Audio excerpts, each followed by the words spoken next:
Hit the road, Jack. It's Game Boy Works episode 104.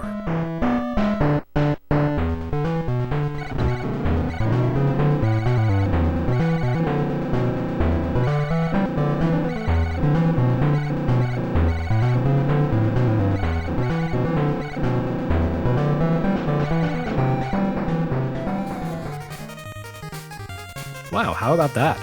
Just as last week's look at the dire monster truck had me despairing that there would ever be such a thing as a good Game Boy racing game, here is a good Game Boy racing game.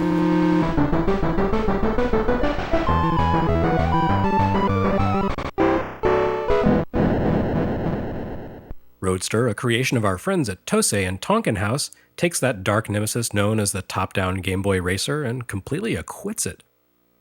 Wild, right?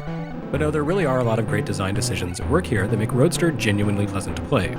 It helps that it has a legitimately sensible difficulty curve that controls and handles well without getting overly complicated.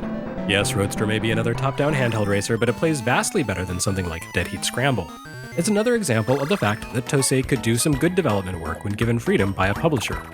Races in Roadster come in at 4 different degrees of difficulty, determined by length. You can choose 5, 10, 15, or 20 tracks, the shortest races taking about 20 minutes, and the longest set spanning an hour or longer. Roadster could use a password system for those 20-course races, but that's about all the criticism I can come up with here. You and 5 other cars speed about a series of courses, vying for first place. Standard fare for the genre. Unlike some other top-down racers we've seen, Roadster doesn't straighten out the track. Instead, you race along roads that operate through a full 360 degrees of orientation, and the D-pad controls remain fixed relative to your car's orientation rather than to the screen. Right turns your car to its right, left to its left. It takes a little getting used to, but if you've played RC Pro-Am or the like, it should be a familiar control setup.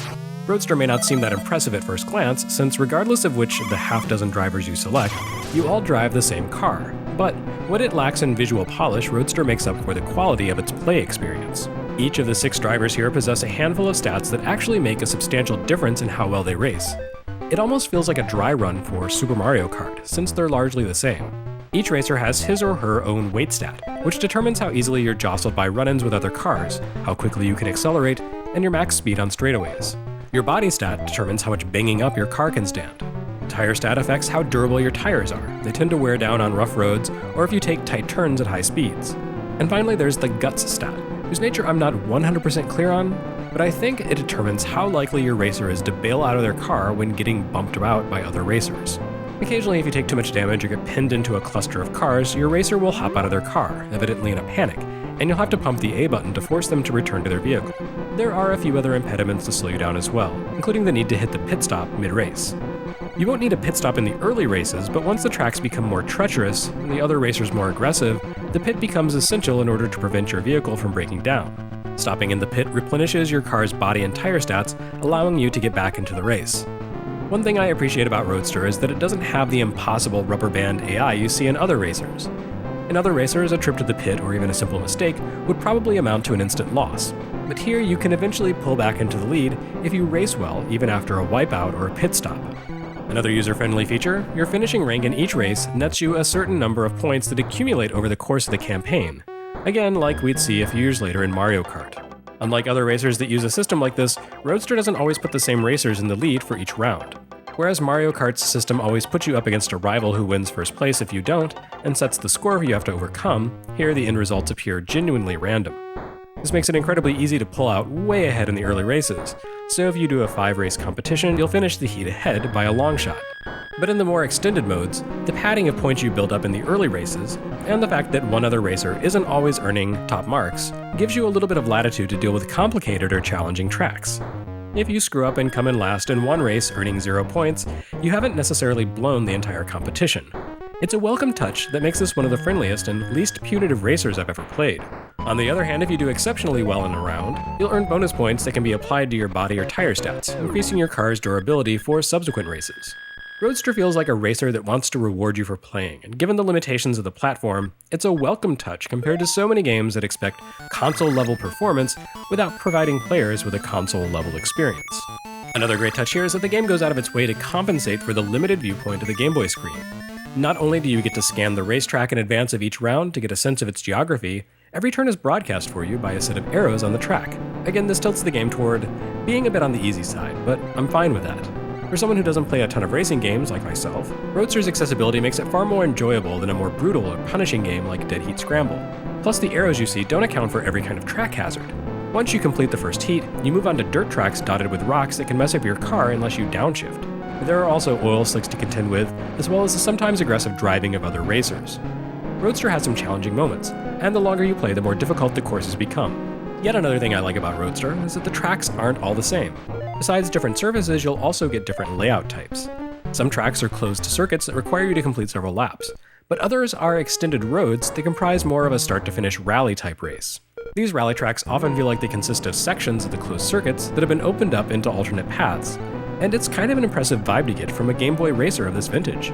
All told, there's really a great deal to like about Roadster. It's a thoughtfully designed game with excellent controls and a balance that slightly favors the player. With so much going for it, I honestly couldn't say why Roadster never made its way to the US. It's a damn sight better than the other Game Boy racers we've seen, and while I can understand Monster Truck remaining stranded in Japan, Roadster deserved to make its way west. At the very least to Europe, where they love racing. Instead, this has gone down in history as another anonymous, forgotten Game Boy creation. Well, sort of.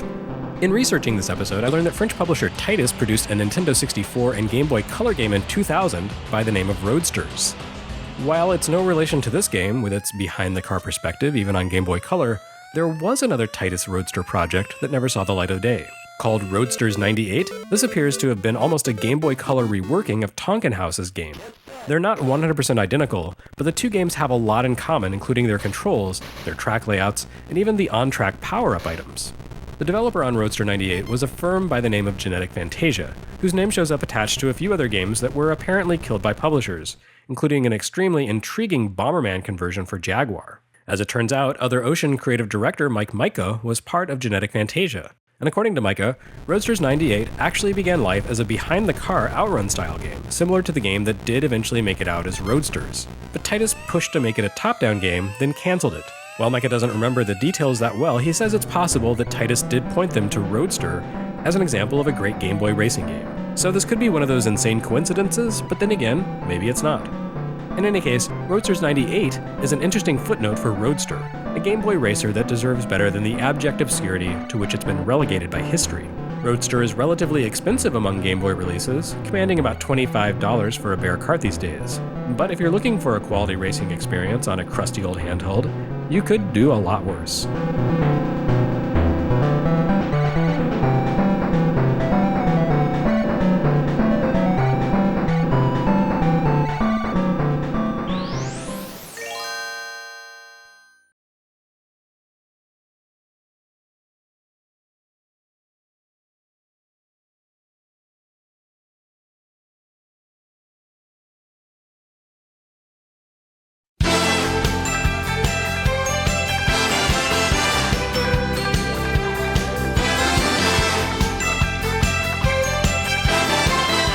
Next time on Game Boy Works, you sunk my battleship again.